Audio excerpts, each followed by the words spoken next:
जी friends, आज की इस वीडियो में हम थोड़ी सी बात करेंगे लेबोरेटरी में इस्तेमाल होने वाला छोटा सा इंस्ट्रूमेंट, जो बड़ा सेंसिटिव इंस्ट्रूमेंट जिसको हम कहते हैं पीएच मीटर।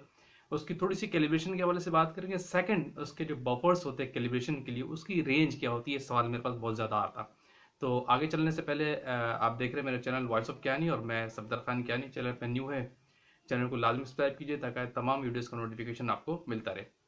अच्छा, मैं पीएच मीटर की जो बफर की रेंज होती है, नॉर्मली जो लोग यूज़ कर रहे होते हैं पीएच 7 और पीएच 4 का बफर यूज़ कर रहे होते हैं। सवाल ये था कि ये दो बफर यूज़ करना इनफ है कि नहीं, तो इसका आंसर है नो।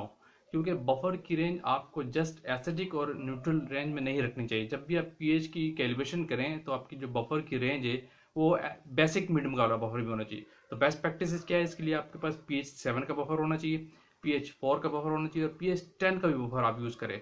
कैलिब्रेशन के रेंज के लिए आप एसिडिक मीडियम में भी कैलिब्रेट करें, न्यूट्रल रेंज में भी कैलिब्रेट करें और बेसिक मीड में भी कैलिब्रेट करें। क्यों? उसकी वजह ये कि बहुत सारे सैंपल्स आपके पास ऐसे आते हैं जिनकी पीएच मोर देन 7 होती है, बहुत सारे ऐसे होते हैं जिनकी पीएच लेस देन 7 होती है। तो आपको दोनों रेंज में पीएच मीटर को कैलिब्रेट करना जरूरी है, ना कि आप सिर्फ एसिडिक रेंज में और न्यूट्रल रेंज पे कैलिब्रेट कर दें। ये प्रैक्टिस ठीक नहीं है।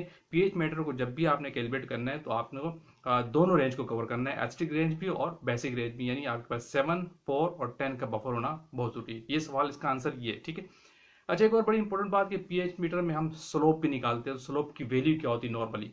तो पीएच मीटर की कैलिब्रेशन के दौरान आप एक स्लोप आता है जो एक कोरिलेशन कर्व कहलाता है वोल्ट और पीएच के दरमियान, तो हाइड्रोजन आयन के दरमियान। तो इसका जो स्लोप की रेंज नॉर्मली जो इंस्ट्रूमेंट आपको ऑटोमेटिकली दे रहा होता है वो 95 से लेकर 105 तक होनी चाहिए।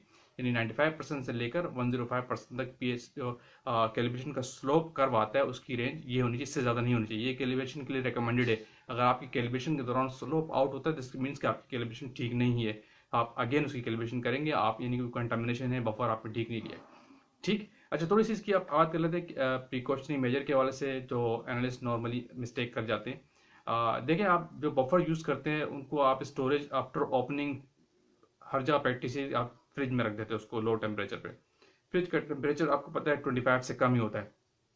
तो बफर को जब भी आप कैलकुलेट करें तो आपके जो बफर्स हैं 4, 7 या 10 का जो भी बफर है वो आपको रूम टेम्परेचर एम्बियंट होना बहुत जरूरी है। इनको आप यानी 25 डिग्री पे लेके आए। तो इसके लिए कैलिब्रेशन के बेस्ट प्रैक्टिस ये, जब भी आपके पीएच मीटर को कैलिब्रेट करने के लिए जाएं, अगर आपके बफर्स फ्रिज में रखे हुए हैं तो आप उसको थोड़ी देर के लिए बाहर रखें, पहले उनका टेम्परेचर डाउन हो फिर आप कैलिब्रेशन करें। अगर आप डायरेक्ट फ्रिज से निकालते हैं और डायरेक्ट कैलिब्रेशन कर लेते हो तो ये गलत प्रैक्टिस है, कभी भी आपका पीएच मीटर सही कैलिब्रेशन शो नहीं करेगा। ये प्रिकॉशनरी मेजर है। इन्हें आपके जो बफर है उनको आप पहले रूम टेम्परेचर पे लाएं, एम्बियंट पे लाएं, 25 डिग्री पे लाएं या 20 डिग्री पे हो, तो उसके बाद आप कैलिब्रेशन का ऑपरेशन परफॉर्म करें। कैलिब्रेशन का ऑपरेशन के हवाले से अगर थोड़ी सी बात करें तो वो नॉर्मली है, हर इंस्ट्रूमेंट का ऑपरेशन डिफरेंट है।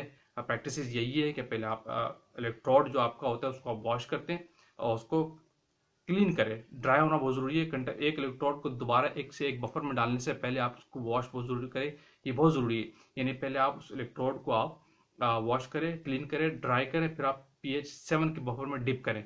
उसके बाद कैलिब्रेशन के जो पीएच मीटर होता है, हर इंस्ट्रूमेंट का अलग ऑपरेशन है। अगर आप मेटा टोलेडो की बात करेंगे उसके बाद कैल का ऑपरेशन होता है, यानी कैल आप प्रेस करेंगे तो ऑटोमेटिकली बफर पिक करता है और थोड़ी देर बाद आपको 7 की रीडिंग करेक्ट करके शो कर देगा। फिर वो ऑटोमेटिकली अगेन आप कैल प्रेस करेंगे तो वो पीएच 4 का बफर आपसे डिमांड करता है। फिर आप इलेक्ट्रोड वॉश करें, ड्राई करें, पीएच 4 के बफर में रखें, फिर उसको कैल का बटन प्रेस करते हैं तो वो ऑटोमेटिकली फिर आपको पीएच 4 पे एडजस्ट करके आपको करेक्ट पीएच शो करेगा। ये जो करेक्शन है नलिफाई उसको करके करेक्शन सही करके आपको शो करेगा।